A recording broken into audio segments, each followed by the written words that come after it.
ምእመናን እኔና እናንተ ሕይወት ውስጥ እግዚአብሔር መታየት ጀምሯል።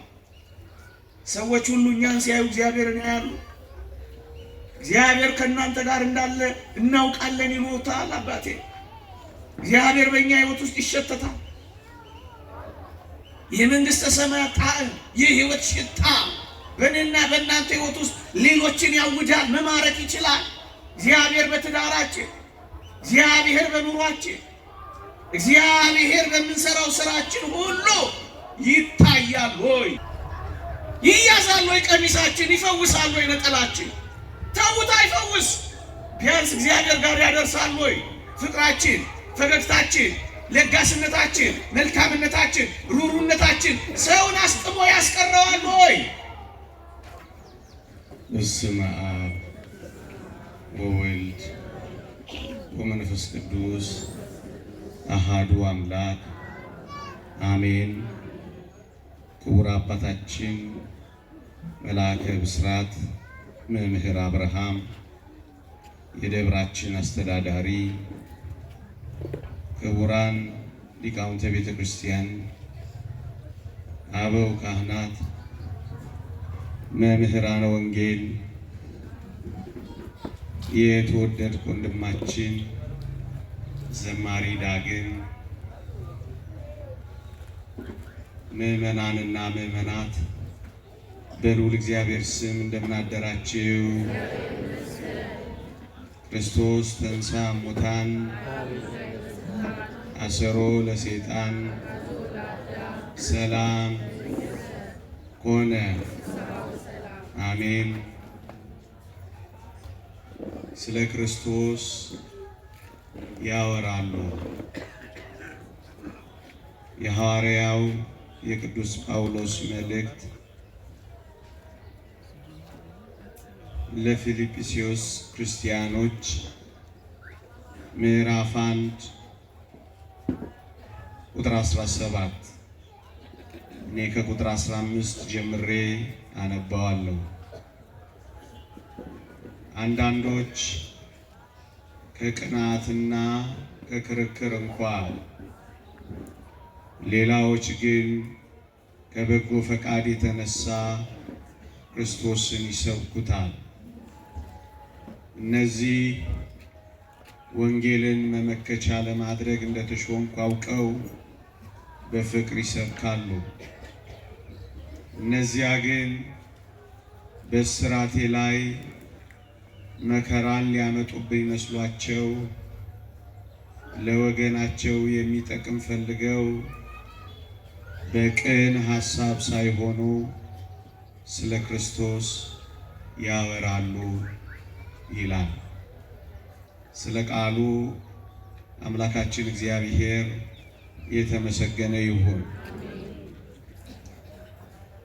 ቅዱስ ጳውሎስ በዚህች መልእክቱ ሁለት አይነት ሰዎችን ይገልጻል። አይዟችሁ ፀሐይ ላይ እንዳላስቀምጣችሁ አጠር አደርገዋለሁ። ስለ ሁለት ወገኖች፣ ስለ ሁለት ቡድኖች ይገልጻል። በንባብ እንዳሰማዋችሁ እነዚህና እነዚያ ይላቸዋል። እነዚያ የሚላቸው ቅዱስ ጳውሎስን የሚጠሉትን ነው። ከይሁዲ እምነት ከኛ ወገን ወጥቶ ከምኔው ደርሶ ወንጌልን መስበክ ጀመረ ብለው የተበሳጩበትን ነው። አሳዳጅ የነበረው እንዴት በአንድ ጊዜ ተሳዳጅ ይሆናል ብለው ቂም የያዙበትን ነው እነዚያ ሚላቸው። እነዚያ ሚላቸው የቅዱስ ጳውሎስን ዝና ያንገፈገፋቸው ነው። እነዚያ ሚላቸው የቅዱስ ጳውሎስን መከበር፣ የቅዱስ ጳውሎስን አገልግሎት ጽናት ያበሳጫቸውን ነው እነዚያ የሚላቸው። እነዚህ የሚላቸው ደግሞ ወንጌልን ለማስተማር እንደተሾመ አውቀው የሚከተሉትን ትምህርቱንና ተአምራቱን የሚያደንቁትን እነዚህ ይላቸዋል። እነዚያ የሚላቸው አሁን ያልኳችሁና የዘረዘርኩላችሁ በቅዱስ ጳውሎስ አገልግሎት በጣም ስለተበሳጩ ወንጌል በመሰበኳ ኦሪት ችላ በመባሏ ስለተናደዱ ቅዱስ ጳውሎስን በጣም ይጠሉት ጀመረ እና በፊልጵስዩስ መልእክት ሲጽፍላቸው ቅዱስ ጳውሎስ ኔሮን ቄሳር አስሮት በወህኒ ቤት ነበር የነበረው እና ምን ተንኮል አሰቡ? እነዚያ ያላቸው ወንጌል በመሰበኳ የምስራች በመነገሯ የሐዲሲቷ ኪዳን ቤተክርስቲያን አገልጋይ በመሆኑ የተቀየሙት እስር ቤት እንዳለ ስለሰሙ ምን ያደርጉ ጀመር? ሆን ብለው ልብ በሉ፣ ኔሮን ቄሳር ነው ያሰረው፣ ገዢው ነው ያሰረው ጳውሎስን። ምክንያቱም ምን ነበር መሰላችሁ ያሰረበት? በዚያ ዘመን ቄሳር ጌታ ነው ያስብል ነበረ። ኔሮን ቄሳር እንደ ጌታ ሊታይ ይወድ ነበረ እና ቄሳር ጌታ ነው የሚለው ሐሳብ እየተቀየረ ኢየሱስ ክርስቶስ ጌታ ነው፣ የባህሪ አምላክ ነው የሚል ትምህርት ሲበዛ በጣም አበሳጨው ኔሮን እና ቅዱስ ጳውሎስን ወህኒ ቤት ጣለው። እዩ ወህኒ ቤት እንዳለ ስለሚያውቁ እነዚያ የተባሉት ቅዱስ ጳውሎስን የማይወዱት ምን ማድረግ ጀመሩ መሰላችሁ? ሆን ብለው አሁን ባነበብኩላችሁ ምንባብ ላይ በቅን ሐሳብ ሳይሆን ስለ ክርስቶስ ያወራሉ ያላቸው ሆን ብለው በተንኮል በክፋት በቅን ሐሳብ ሳይሆን ብሎ ገልጾታል። ኢየሱስ ኢየሱስ ክርስቶስ ክርስቶስ እያሉ ወንጌል ማስተማር ጀመሩ። ዓላማቸው ግን ምን ነበር መሰላችሁ? ራሱ ይገልጸዋል። መከራ ሊያመጡብኝ መስሏቸው ይላል።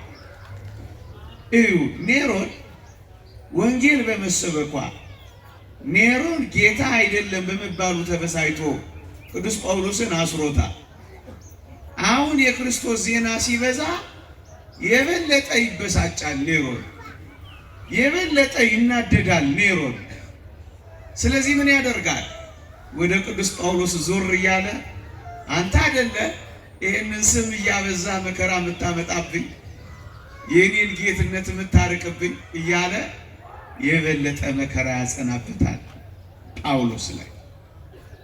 ስለዚህ ይህንን ስለሚያውቁ መከራ ሊያመጡብኝ መስሏቸው ስለ ክርስቶስ ያወራሉ ያለው ለዚህ ነው ወገኖች። እዩ እነዚያ ወንጌልን ለመስበክ እንደተሾምኩ አውቀው በፍቅር ክርስቶስን ይሰብካሉ ካለ በኋላ እነዚህን ግን ጳውሎስን የጠሉትን የቅዱስ ጳውሎስን ክብርና ዝና የተመቀኙትን የወንጌል አስተማሪ የመንግስተ ሰማያት መሪ መሆኑን ያበሳጫቸውን ግን መከራ የሚያመጡብኝ መስሏቸው ስለ ክርስቶስ ያወራሉ ይላል። ለዚህ ነው ርዕሴን ስለ ክርስቶስ ያወራሉ ያልኩት። የዚህ ጭብጥ ምን ይመስላችኋል ምዕመናን? ባጭሩ ጳውሎስን በመጥላት የሚሰበክ ኢየሱስ የለም። ምን ማለት መሰላችሁ? የቅዱስ ጳውሎስ ዝና በመናኘቱ የቅዱስ ጳውሎስ ክብር በመነገሩ እንዴት አድርጎ ነው ይሄ ሰው እንዲህ በአንድ ጊዜ ታላቅ የሚሆነው ብለው ተበሳይተው ጳውሎስ መከራ እንዲጸናበት ከተቻለ እንዲጠፋ ሆን ብለው በተንኮል ነው ኢየሱስ ኢየሱስ የሚል እንጂስ በፍቅር አይደለም የሚሰብኩት፣ ሰውን ለማዳን አይደለም የሚናገሩት። ለዚህ ነው በቅን ሐሳብ ሳይሆን ያለው መልእክቱ። የቅዱስ ጳውሎስን ዝናና ክብር በመጥላት እንዳይነገር በመፈለግ በዝናዬ ቀንተው በክብሬ ተመቅኝተው ደግሞ መጥፋቴን ተመኝተው ኔሮን ቄሳር መከራ አብዝቶብኝ እንዲገለኝ ፈልገው በቅን ሐሳብ ሳይሆን ስለ ክርስቶስ ያወራሉ አላቸው። ስለ ክርስቶስ እኮ ይናገራሉ፣ ግንስ ያወራሉ ነው ያለው። ኢየሱስ ኢየሱስ ይላሉ እኮ ግንስ ያወራሉ ነው ያለው። ይሰብካሉ አላለም። ይሄ ምን ይመስላችኋል ወገኖቼ?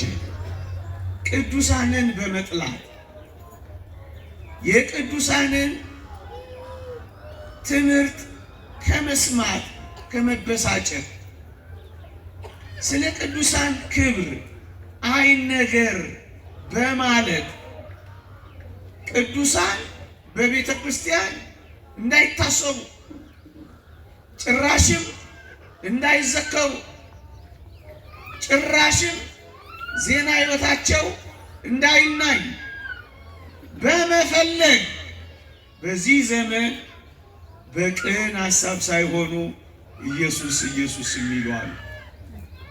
እኛ ቤት ሳይቀር ይሄንን ድምፅ የሚያሰሙ ሰምተናል ወገኖቼ።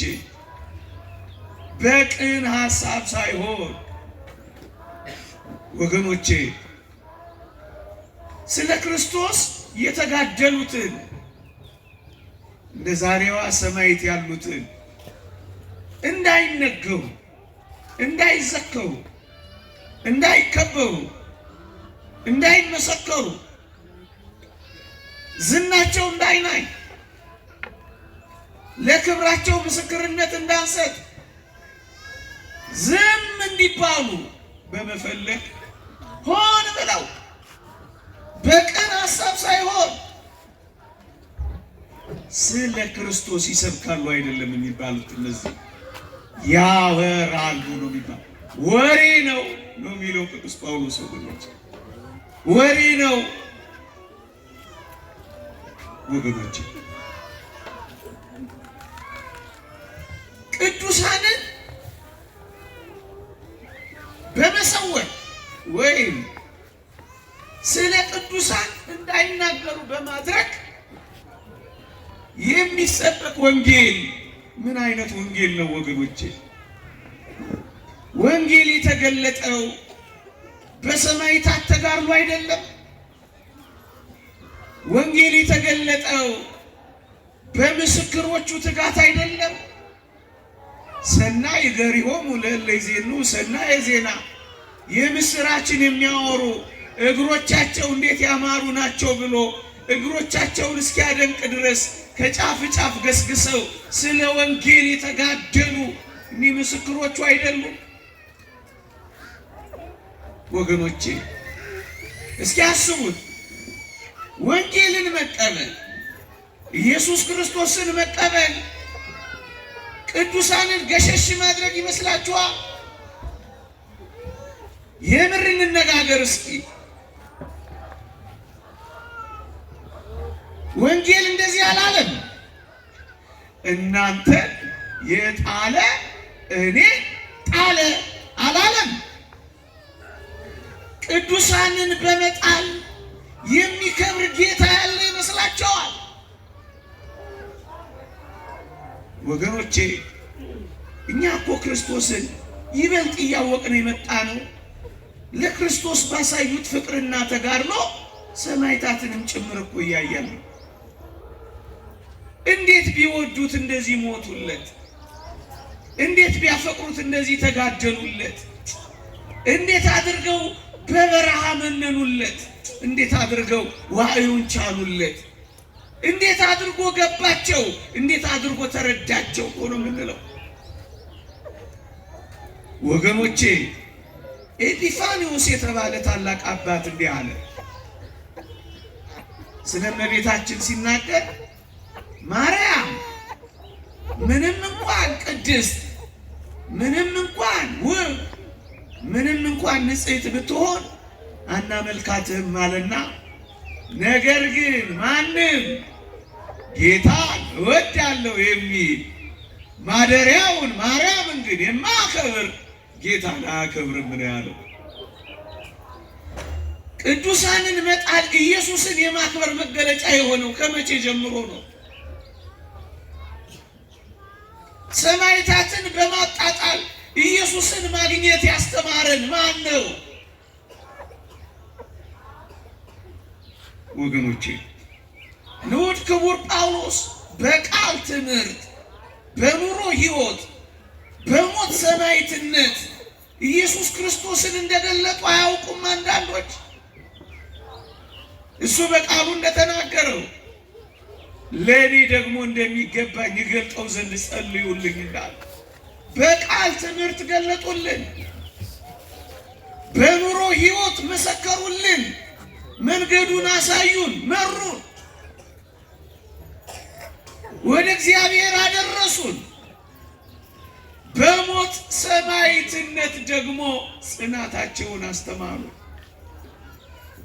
ይሄን መዘከር፣ ይሄን ማስተማር፣ ይሄን መመስከር ወገኖቼ ይሄን ዓለም ሊያስከፋው ይገባል። ይሄን ያህል ሊያበሳጭ ይገባል። ይሄን ያህል ሊያናድድ ይገባል። ይሄን ያህል ክርስቶስን እስከማናውቅ ድረስ ሊሰድቡን ይገባል። ጌታን እወዳለሁ የሚል የተወደደች ቅድስት ድንግል ማርያምን ግን እንደሌለች የሚዘል አሁን ይህ ሃይማኖት ነው? ሳይለንት የሚያደርግ ብላክ ሊስት ውስጥ የሚከት ብሎክ የሚያደርግ ይሄ ወንጌል ነው? ይሄ ሃይማኖት ነው? እንደሌለች የሚቆጥር ክብሯን የሚያቃልል እግዚአብሔር በእሷ ያደረገውን ታምራት ለቅጽበት ለመናገር የማይከጅ ስለ ራሱ መድብል ሙሉ የሚያወራ ቲቪ ሙሉ የሚሞላ አሳፍር ጌታና ወሬ ነው። ቅዱሳንን በመጥላት በመመቅኘት ዝናቸውንና ክብራቸውን በማጣጣል የሚሰበክ ክርስቶስ የለም። ወሬ አለ፣ ሶሬ ነው። ስብከት ግን የለም። የለም ስብከት የለም። ምዕመናን ምንድነው የነ ቅዱስ ጳውሎስን አይነት ዝናና ክብር የኒ ታላላቅ መስተጋድላት ሰማዕታት ሕይወትና ኑሮ ምንድነው ካላችሁ፣ አንደኛ እግዚአብሔርን ማወቂያና ማድነቂያ መንገዶቻችን ናቸው። እግዚአብሔርን በቅዱሳን አውቀነዋል። ለዚህ እኮ ነው የእግዚአብሔርን ቃል የተናገሯችሁን ዋኖቻችሁን አስቡ፣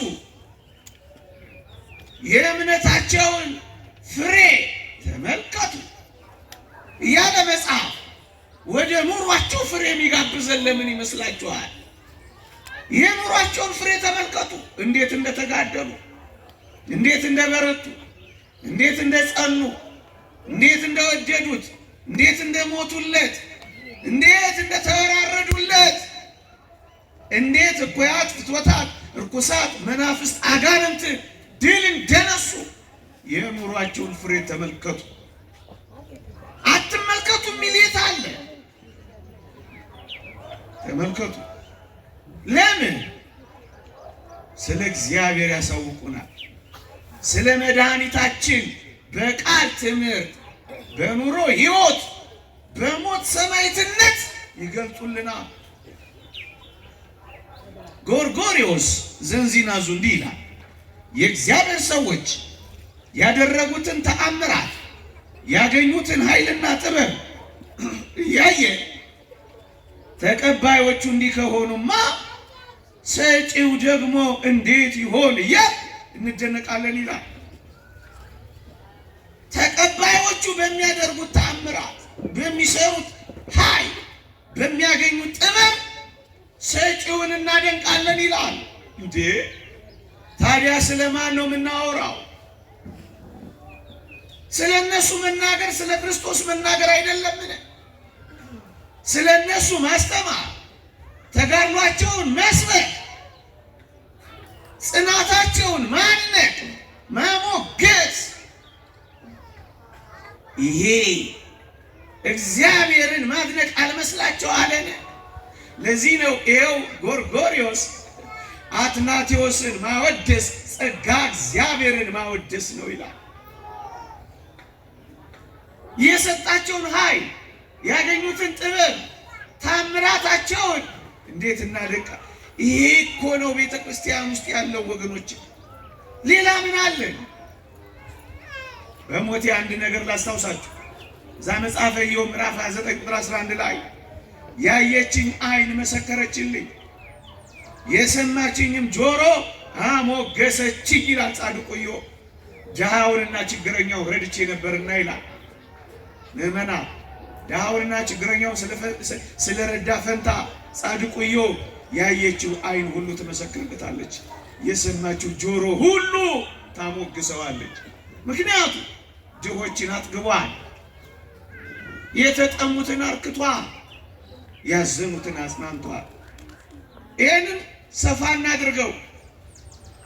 የወንጌል ረሃብተኞች የሆነውን እኛ በወንጌል ያጠገቡት፣ ፍቅሩን ተጠምተን የነበርነውን በወንጌል ፍቅር ያረኩን ወገኖቼ በረሃ ለበረሃ እየተንከራተቱ ስለ ሰው መዳን ሰውነታቸውን እንኳን ሳይቀር ለወንጌል ፍቅር የሰጡ በዕርፈ መስቀል ኢትዮጵያን ላረሱ ለተንከራተቱ ሕይወታቸውን ሁሉ ለእግዚአብሔር ፍቅርና ለሰው መዳን የሰጡ ወንጌልን ያበሉ ወንጌልን ያጠጡ እነዚህ ደጋግ ቅዱሳን ጻድቃን መስተጋድላን ሰማዕታትን እያየን ዝም እንላቸዋለን? አይደለም። ጻድቁ ኢዮብ እንደተናገረው እንመሰክርላቸዋለን። ያየችኝ ዓይን ሁሉ መሰከረችልኝ። ይሄን ምስክርነት ቤተ ክርስቲያን እንድትነፍቅ ይፈልጋሉ።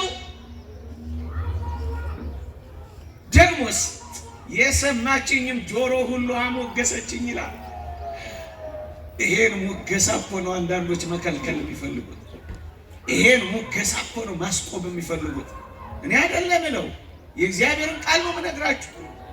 ከየት አመጣዋለሁ? ለዚህ እኮ ነው ምን መሰክረው። ለምን? እግዚአብሔርን አሳውቀውና የመዳን መንገድን ሰጥተውና የሰማዕትነትን ሕይወት አጣጥመው አድለውና እንዴ ስማቸው እንኳን ሲጠራ ብዙ ርኩሳት መናፍስት ርቀውልናል። ተማጽነናቸው ከጉድለታችን ተሞልተናል፣ ከማጣታችን አግኝተናል፣ በበረከት ተሞልተናል። ይህንን እንዴት ልንረሳው እንችላለን? ለአንዳንዶች በግልጽ መንገር እንፈልጋለን። እኛ በምድር ያለነው ቤተ ክርስቲያን ስትመሰክርላቸው የሚቀየሙ ከሆነ የሰማይ አባት እግዚአብሔር በዕለተ ምጽአት በሰው ሁሉ ፊት ሲመሰክርላቸው ሊያስቆሙት ይሆን? ይበሉ አይሞክሩት፣ አትናገርላቸው፣ አትመስክርላቸው ይሉት ይሆን? ሲመጡ አይደለም በሰው ሁሉ ፊት የሚመሰክርልኝ በሰማይ በአባቴ ፊት እመሰክርለታለሁ ያለውን ያን ምስክርነት ከጌታ አንደበት ፊት እስኪ ሲያስቆሙት እናያለን። ድል አድራጊዋ ቤተ ክርስቲያን ብቻ አይደለችም። ውጊያ ላይ ያለችው ቤተ ክርስቲያን እግዚአብሔር የሰጣቸውን ኃይል፣ እግዚአብሔር የሰጣቸውን ታምራት፣ እግዚአብሔር የሰጣቸውን ጥበብ፣ እግዚአብሔር የሰጣቸውን ጽናት ስትመሰክር ትኖራለች። ወንድሞቿ ናቸው።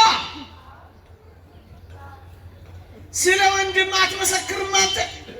እኔ እሱን ምስክርነት ነው እየሰጠሁ ያለው። ስለ አባቶቻችን፣ ስለ ታላላቅ ወንድሞቻችን እጆቻችንን ይዘው ስለሚመሩን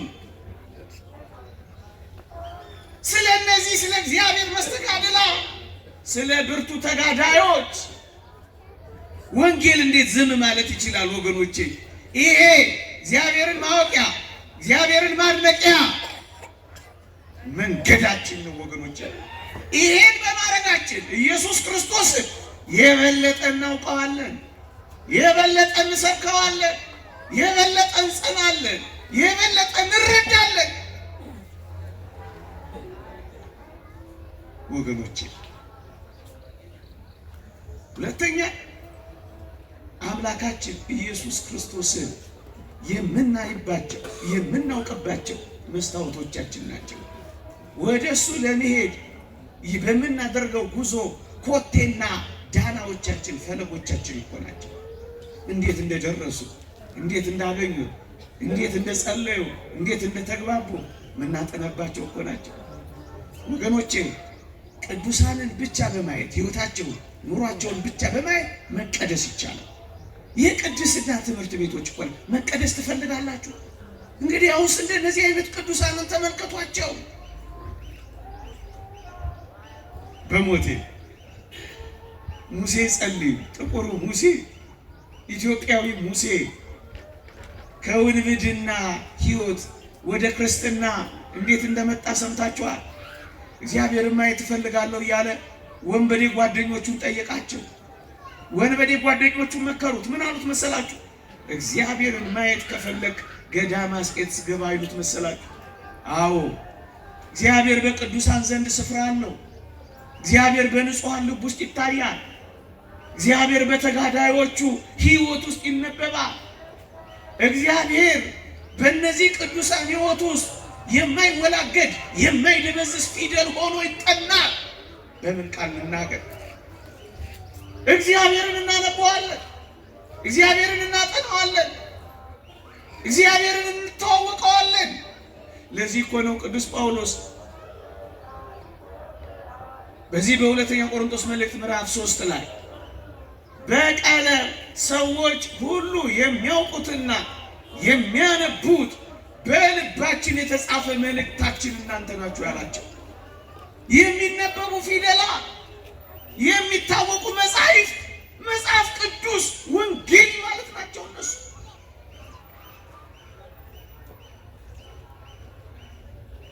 እና ሙሴ ጸልይ፣ ገዳመ አስቄጥስ ግባ አሉት፣ መከሩት። ተራራ ለተራራ አትዙር፣ ወንዝ ለወንዝ አትሽከርከር፣ ተፈጥሮን እያየህ መድረስ ካልቻልክ አሉት ሂድ እዛ ገዳመ አስቄጥስ፣ እግዚአብሔርን ታየዋለህ፣ እግዚአብሔርን ታገኘዋለህ አሉት። ምዕመናን፣ እኔና እናንተ ሕይወት ውስጥ እግዚአብሔር መታየት ጀምሯል። ሰዎች ሁሉ እኛን ሲያዩ እግዚአብሔርን ያያሉ። እግዚአብሔር ከእናንተ ጋር እንዳለ እናውቃለን ይሉታል። አባቴ እግዚአብሔር በእኛ ሕይወት ውስጥ ይሸተታል።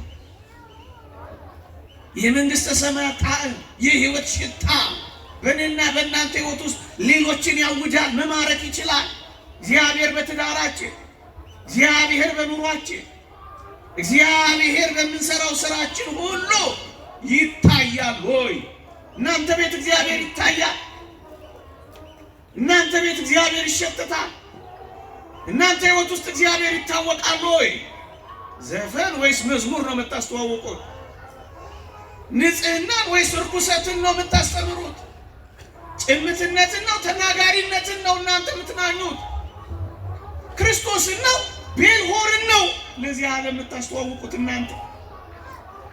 ዛተም ትንቢተ ዘካርያስ ላይ እንዳለው እኮ ነው 10 አይሁዳውያን የአንዱን አይሁዳዊ ቀሚስ ይዘው ይላል እግዚአብሔር ከአንተ ጋር እንዳለ ሰምተናልና አብረን እንሄዳለን ይሉታል ይላል። ጃኬትህን ይዙታል ወንድሜ። እግዚአብሔር ከአንተ ጋር እንዳለ እናውቃለን ይሉሃል። እግዚአብሔር ከአንቺ ጋር እንዳለ እናውቃለን ይሉሻል። ቀሚስሽን ይዙታል። ካባዎትን ይዘዋል። አባቴ ይያዛል ወይ ቀሚሳችን? ይፈውሳል ወይ ነጠላችን? ተውት፣ አይፈውስ። ቢያንስ እግዚአብሔር ጋር ያደርሳል ወይ? ፍቅራችን፣ ፈገግታችን፣ ለጋስነታችን፣ መልካምነታችን፣ ሩሩነታችን ሰውን አስጥሞ ያስቀረዋል ወይ? ዝም ብሎ ፀሐይ ነው የምንመታው? እኛም ዝም ብለን ነው የምንጮኸው? ዝም ብለን ነው በቅዳሴ ሰዓት የምንቃጠለው? ይታያል ወይ? ገዳም አስኬትስ ግባ እግዚአብሔርን ማየት ከፈለህ አሉታ ገባ። በጣም ይገርማችሁ፣ ሰይፉን ይዞ እኮ ነው የገባው። አባ ኤስድሮስ የሚባል አባት መጀመሪያ ሲያየው በቃ ሊገለን ነው አለው። ያውቀዋል፣ ምርጥ ሽፍታ ነው። አባ ሙሴ እግዚአብሔርን ማየት እፈልጋለሁ ነበር ጥያቄው። አንተ ማንን ማየት ትፈልጋለህ?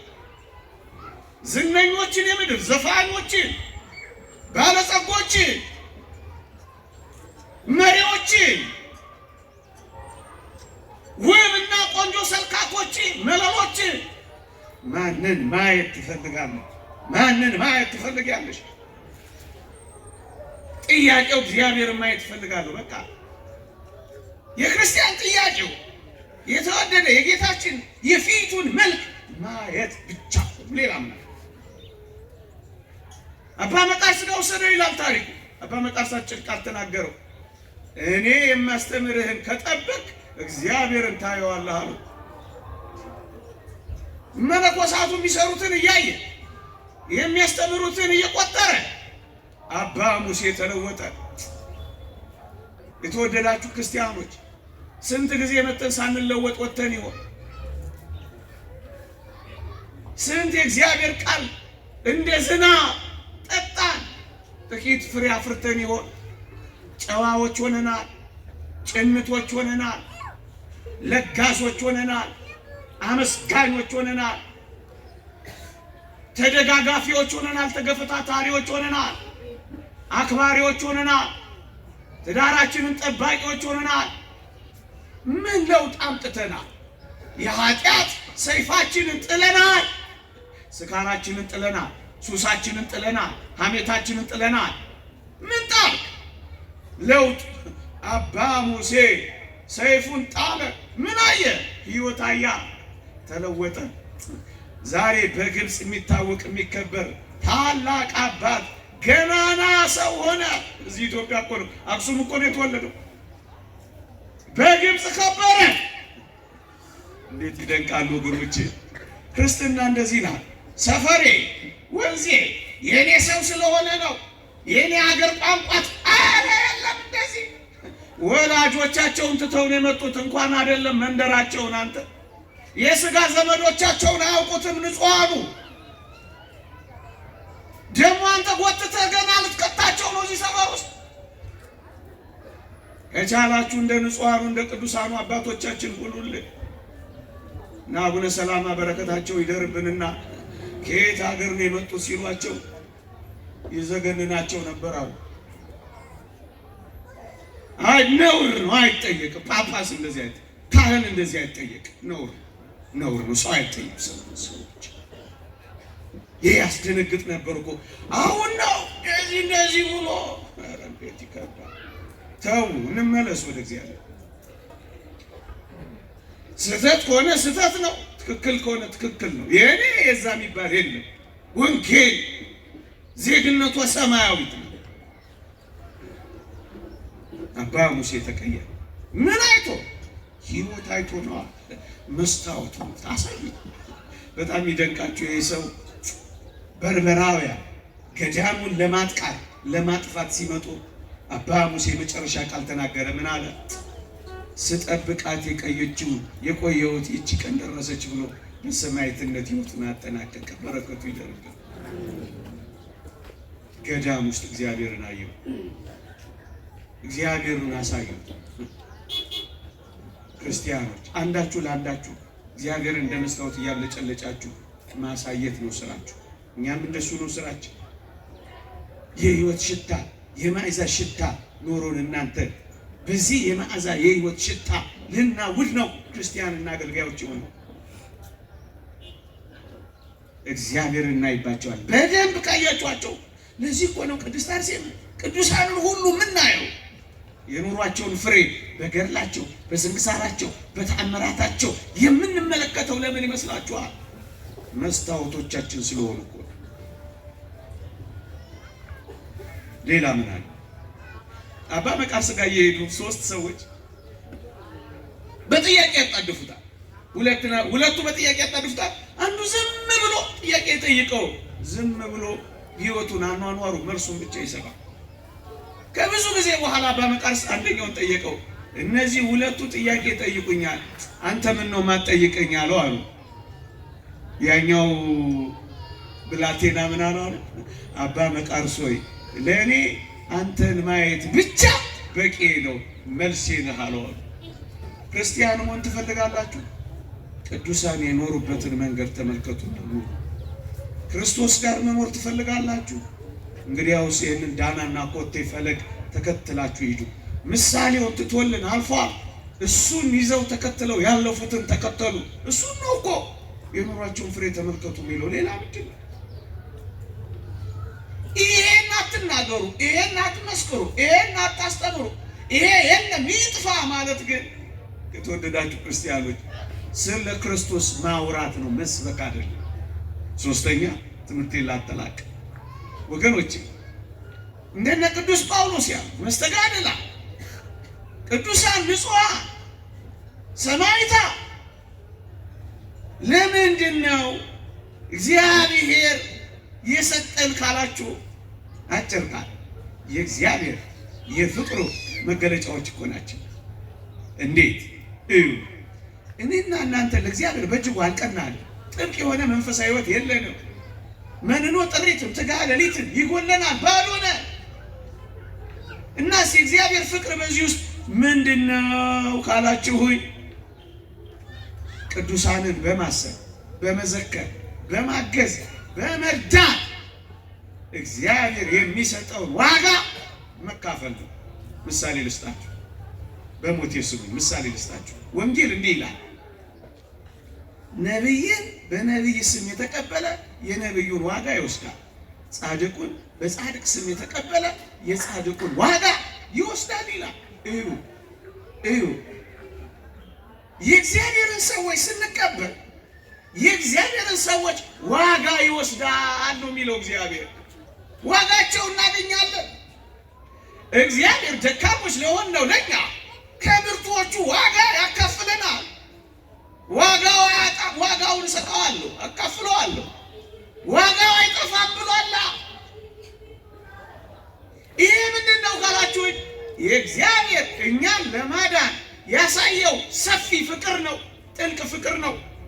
ወንድም ለወንድሙ በሚያደርገው ፍቅር አማካኝነት እግዚአብሔር ጸጋውንና ምሕረቱን ማዳኑን ለመስጠት ያደረገውን የፍቅር ጉዞ እኮ ነው የሚያሳየው። ይሄ ምን ያናድዳል? ይሄ ምን ያበሳጫል?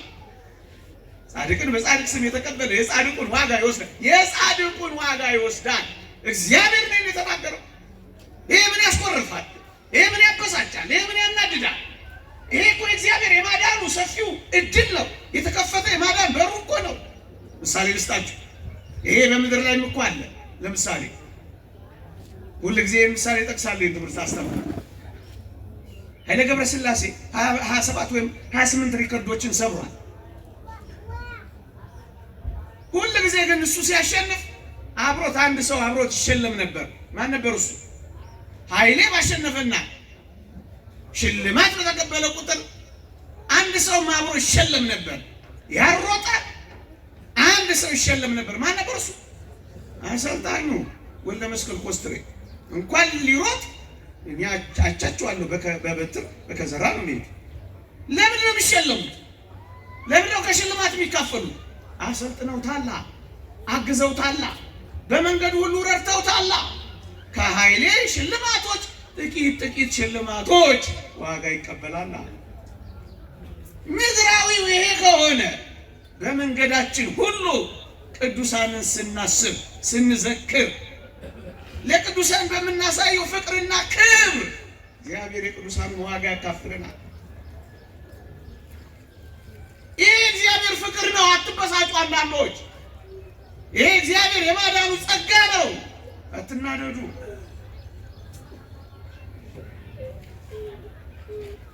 የጻድቅ ደሞዝ ለሕይወት ነው አይልም መጽሐፍ ቅዱስ?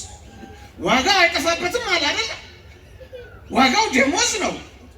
ይሄ ዋጋ ለምንድን ነው የሚጠቅመው ካል የጻድቅ ደሞዝ ለሕይወት ነው፣ ለመዳን ነው እንጂ ሌላ ለምን ይጠቅመናል? ታዲያ ጎበዝ እግዚአብሔር ማዳኑን ሰፊ እኮ ነው ያደረገልን። እሱን ነው ይህን የሚያሳየን ወገኖቼ፣ እሱን ነው ይህን የሚያሳየን። ለምንድን ነው የምናከብራቸው? ለምንድን ነው ቦታ የምንሰጣቸው? ለምንድን ነው የምንዘክራቸው? አንዱ የመዳናችን መንገድ ስለሆነ ነው። ለምሳሌ ወደ እግዚአብሔር ተራራ ማን ይገባል? በተቀደሰው ስፍራ ማን ይቆማል? ብሎ መዝሙረኛው ዳዊት ይጀምርና እግዚአብሔርን የሚፈሩትን የሚያከብሩ ነው ይላል። ማን ነው ወደዛች የሚገባው? እግዚአብሔርን የሚፈሩትን የሚያከብር፣ የሚንቅ አይደለም። እኔ እበልጣለሁ የሚል አይደለም። የሚያጣጥል አይደለም። እንደሌሉ ለመቁጠር የሚታገል አይደለም። እንዳይነገር ገሸሽ የሚያደርግ አይደለም። የሚያከብር ምን ያደርጋል? በተቀደሰው ስፍራ ይቆማል። መዝሙር 14ን ተመልከቱ።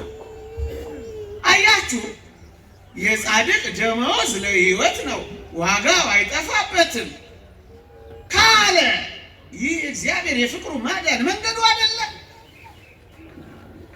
ሌላ ነው የመጨረሻ 3 ደቂቃ ብቻ ልጠቀም ለመጠቅለያ። ይሄን ሐሳብ ለመጠቅለያ የሚሆነኝን አንድ ነገር ብቻ ተናግሬ ላብቅ። ወገኖቼ እንደነዚህ አይነት ስለ ክርስቶስ ፍቅር ወንጌል የሰበኩ ያስተማሩ፣ የተንከራተቱ፣ በጽኑ ረሃብና በጽኑ ጥም የተቃጠሉ፣ በየበረሃው ወድቀው የቀሩ እግዚአብሔር የሚያውቃቸው ደግሞም ለሰማዕትነት የበቁ በንጽህና የኖሩ አጋንንትን ያሳፈሩ ለምድራችን በረከት የሆኑ እነዚህ ሁሉ ቅዱሳን ግን የወንጌል አካል ናቸው። አንዳንዶች ከወንጌል ሊያወጧቸው ይፈልጋሉ። የወንጌል አካል ናቸው። የምስራቹ መንገድ ናቸው። ይሄንን ምን ማለት መሰላችሁ? ወንጌልን ሰሙ፣ ወንጌልን ግን መኖር ጀመሩ። እነሱ ወንጌልን የእግዚአብሔርን ቃል ተረዱ፣ በመጨከን መፈጸም ጀመሩ። ግን እነሱ በሞት ስሙኝ በመጨከን መፈጸም ጀመሩ። ወንጌልን ነው የሚኖሩት። የታዘዘውን በወንጌል የተጻፈው ብቻ አይደለም፣ በወንጌል ከተጻፈው በላይ መተግበርና መፈጸም ጀመሩ። ራሳቸው የሚኖሩት የጌታችንን ትእዛዛት ነው። ቤታቸው፣ ኑሯቸው፣ ንግግራቸው፣ እርምጃቸው፣ ሕይወታቸው በሙሉ ወንጌል የምስራቹ። ምሳሌ ልስጣችሁ፣ ጥቂት ምሳሌ ይውላችሁ። በወንጌል በቃል የተነበበው በእነሱ ሕይወት ውስጥ፣ በዜና ሕይወታቸው ውስጥ፣ በገድላቸው ውስጥ ፍሬውን፣ ትርጉሙን ደግሞ ለሰው ሊተገበር መቻሉን በፍጥረት የሚፈጸም ለሰው አቅም የተሰጠ መሆኑን ይገልጹልናል፣ ይተገብሩታልና። ምሳሌዎች ልስጣችሁ።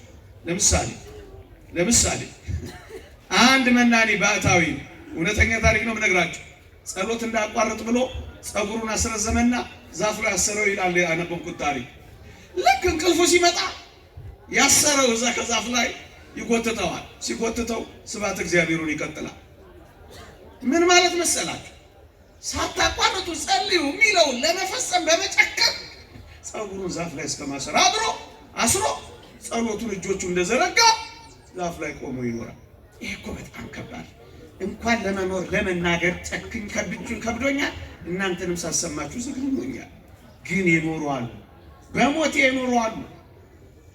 ይሄ እዚህ ዘመን ላይ ላለው ተቀማጣይ ሰው የሚፈጸም የማይመስል ተረት የመሰለው የሚኖሩትን ስለማያውቅ ነው። አሁን በረሃ ብትሄዱ አስደናቂ ሰዎች ታገኛላችሁ። ይሄ ፀሐይ ብቻ አይደለም፣ የሌሊቱ ቁርና ብርድ ደግሞ የሚወርድባቸው ሰዎች እናውቃለን። አይቻለሁ። እዚህ ደብረ ሊባኖስ መንገድ ዝናቡ ይወርድበታል፣ ፀሐዩ ይፈራረቅበታል። እርቃኑን ሆኖ እጁን ዘርግቶ ያመሰግናል። አሁን በዚህ ሰው ላይ መመጻደቅ ይገባል። ሚየን ስቃይ ነው ይሉልሃል። እሱ የገባው ጥልቅ ፍቅር አንተ ታውቀዋለህ። እንዴት ልሁንለት? ሰውነቴን ጭምር አሳልፌ ልስጠው እያለ በሰውነቱም ጭምር ሲጋጀል አንተ ደግሞ ልትተቸው ይገባል። አታደንቀው። ማየት አይቻልም። እንዲህ አይነቶቹን ጨክኖ መስማት አይቻልም። በመጨከን ስለ ክርስቶስ ፍቅር የሚሆኑትን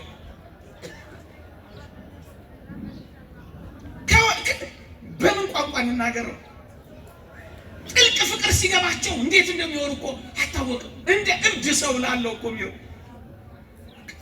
አቃጠላቸው። ፍቅሩ በረሃ ወሰዳቸዋል። ብቻቸውን አኖሯቸዋል። ምግብ አስተዋቸዋል።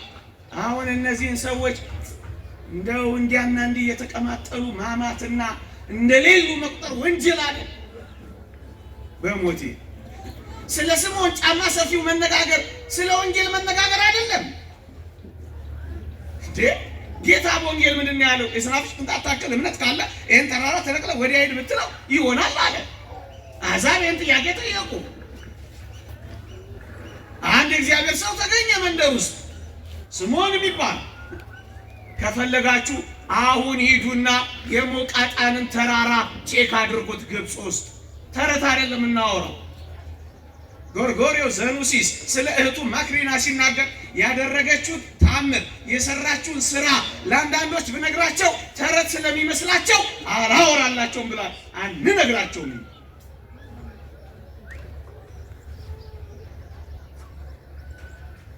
ተራራው ነቀለዋ በጸሎት ምን ላድርሰው ነቀሉት። ይሄ እኮ ወንጌል ነው፣ ወንጌል ነው። ወንጌል ያለውን በተግባር እኮ ነው የገለጸው። የወንጌል አካል ናቸው። ስለነሱ መስበክ ወንጌልን መስበክ ነው። ስለነሱ ማስተማር ወንጌልን ማስተማር ነው። ስለነሱ መመስከር ወንጌልን መመስከር ነው። የወንጌል አካል አይደሉም? ምን ወንጌል ማለት ምንድን ነው? እንደነሱ መጮህ አለብን? እንደነሱ ማበድ አለብን? እንደነሱ ገፍ ዝቅ አድርገን መነጋገር አለብን? እንደነሱ መንፈራፈር አለብን?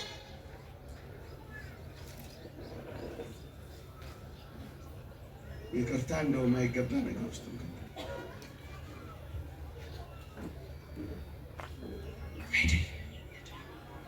ወንጌል ይምጭ።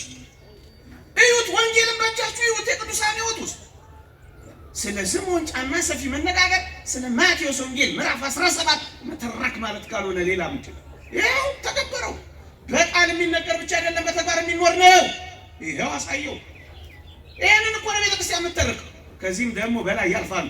እንደው ጨክኛ አልናገረውም እንጂ ከዚህ ከተጻፈው በላይ በትሩፋት ሁሉ ይኖራሉ። አንተ አካፍል የተባለችው ወንጌል ራስን ሽጥ አላለችው።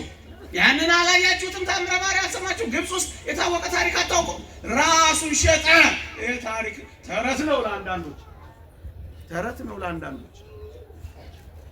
ይሄ ሕይወት ነው። ይሄ ወንጌል ነው። ይሄ እውነት ነው።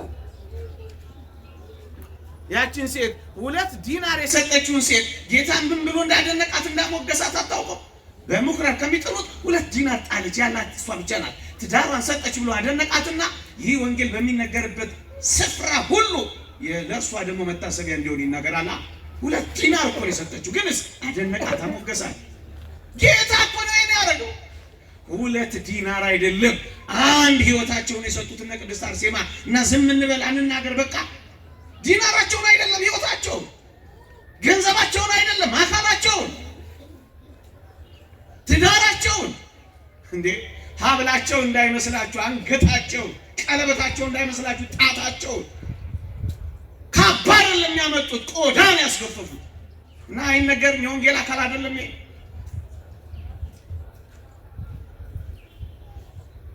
ሌላ ወንጌል ምንድን ነው? ወንጌል እኮ የሚኖር ነው። ምን ብሎ ተሰብስቦ ቋንጣ ፍርፍር መብላት የሚመስል ቅርታ አድርጉልኝ።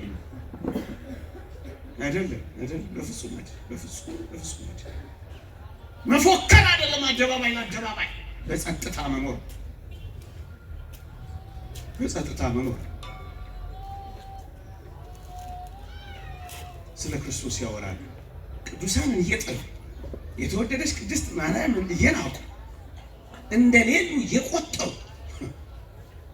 ከሰማያዊው አንድ ከሆነች ህብረት እያባረሩ ኢየሱስ ኢየሱስ ማለት የለም። ይሄ ከሆነ ስለ ኢየሱስ መስበክ ሳይሆን ማውራት ወሬ ነው። ስለ ክርስቶስ ያወራሉ። ይቆየን። የእግዚአብሔር ቸርነት፣ የእመቤታችን አማላጅነት፣ የቅዱሳን በረከት ረድኤት አይለየን። የቅዱሳን ጣዕማቸውን ፍቅራቸውን ያሳደረብን፣ በረከታቸውንም ያሳደረብን። በእውነት በዚህ ዘመን ከሚቃወሟቸው ከሚጠሏቸው እግዚአብሔር ያድነን። እነሱንም ልባቸውን ወደ እግዚአብሔር ቤት ይመልስልን፣ ወደ ቅዱሳን ፍቅር ይሳብልን። በጠዋቱ ጮኩባችሁ፣ ከፀሐዩ በላይ ፀሐይ ሆንኩባችሁ። ይቅር በሉ።